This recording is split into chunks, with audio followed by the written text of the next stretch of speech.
À la recherche de l'essentiel. Le livre des vivants. De la part de Jésus de Nazareth. Ô mouton. À partir de, et plus particulièrement de, une femme éleva la voix du milieu de la foule et dit à Jésus : Heureux le ventre qui t'a porté et les seins qui t'ont allaité. Jésus lui répondit : Heureux plutôt ceux qui écoutent la parole de Dieu et la mettent en pratique. Il est là, devant Jésus qui l'a rejoint, lié, muré dans son silence, voulant parler mais ne le pouvant pas, muet. Jésus l'a repéré quand il l'écoutait de loin, buvant ses paroles, le regard illuminé de s'entendre révéler le sens de sa vie. Un sens qui, jusqu'à ce moment, lui était demeuré caché. Jésus fend la foule, s'approche et, de tout son amour pour ce frère apparemment oublié de Dieu, et, en tout cas, de ces beaux parleurs dont les savants discours enseignent en toute fraternité que lorsqu'on est infirme, c'est parce que soi ou ses parents ont péché, il s'emploie à le délivrer. « Père, prie-t-il, je sais que tout ce que je te demande, tu me l'accordes. » C'est alors que « Non, c'est pas vrai !» s'extasient soudain ceux qui entourent Jésus et l'infirme. En effet, de la bouche du muet sortit un son, et il se met à parler. Oui, il parle. Alléluia. Mais Jésus, lui qui vient de dépenser son énergie sans compter et n'aspire qu'à se reposer, se voit aussitôt interpellé. Des pharisiens tellement tordus par leur stricte observation de la lettre de la loi qu'ils en perdent de vue l'esprit, au point qu'ils sont incapables de discerner le don que Dieu leur fait quand il leur accorde de croiser l'un des enfants qui sont le plus proches de son cœur, viennent en effet de lancer une rumeur. C'est par Belzébuth, le prince des enfers, qu'il chasse les démons. Épuisé, mais ne pouvant pas laisser dire, Jésus entreprend de tuer la rumeur dans l'œuf. Non seulement il leur répond avec calme, mais ce qu'il dit est d'une telle pertinence qu'il les ridiculise. Une femme, émerveillée et par la guérison et par la réponse, s'écrie « Heureux le ventre qui t'a porté et les seins qui t'ont allaité ». Du coup, Jésus, revenant à l'essentiel du message qu'il doit délivrer, se voit tenu de dénoncer ceux qui s'extasient volontiers devant les hommes et les femmes qui font le bien, mais se décident rarement, sinon jamais, à marcher sur le même chemin. Il la reprend donc. Heureux plutôt ceux qui se mettent à l'écoute de Dieu et font vraiment ce qu'il veut.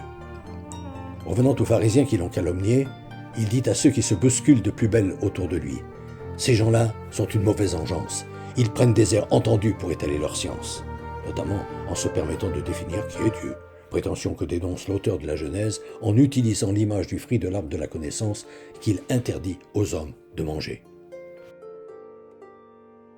Ils se prétendent hommes de prière, parce qu'ils portent cousus dans leurs vêtements des fragments de psaumes, comme si ces bouts d'écriture sainte avaient le pouvoir de prier à leur place, et qu'ils rabâchent à s'étourdir psaume sur psaume et prière sur prière dans les synagogues et dans le temple de Jérusalem, comme si ce bruit pouvait être une musique agréable aux oreilles de Dieu.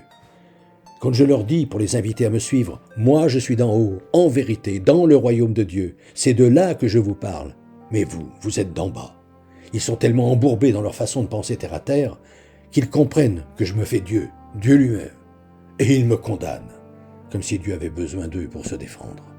Alors que, s'ils étaient de véritables hommes de Dieu, ils devraient entendre, de l'endroit où je suis, du niveau spirituel d'où je vous parle, Dieu, mon Père et votre Père, vous attend. N'écoutez pas les pharisiens, ce sont des tricheurs. Ils ont trouvé plus facile de prétendre définir qui je suis, moi qui ose leur dire leurs 4 vérités, plutôt que regarder et surtout s'engager dans la direction où je leur dis d'aller.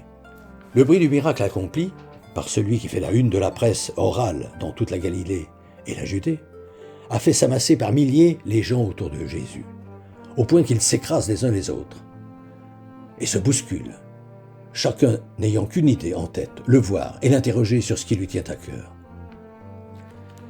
Jésus choisit de commencer par répondre à ceux qui ont réussi à s'approcher des disciples, lesquels s'emploient de toute leur force à empêcher la foule de l'écraser. Jusqu'au moment où, excédé par le manque d'envolée des questions qui lui sont trop souvent posées, Jésus décide de s'adresser à tous. Il élève la voix. Hypocrite. Vous qui savez déduire de la couleur du ciel le temps qu'il fera demain, comment se fait-il que vous ne discerniez pas ce qui va arriver si vous ne changez pas de comportement ? Et afin de bien montrer que, s'il est souhaitable, certes, que chacun se laisse instruire par ceux qui y sont préposés, l'une des priorités de Jésus est que chacun décide de sa vie en toute liberté, il termine. Pourquoi ne décidez-vous pas par vous-même de votre destin ? Ou si l'on préfère, pourquoi ne jugez-vous pas par vous-même ce qui est juste ? À la semaine prochaine.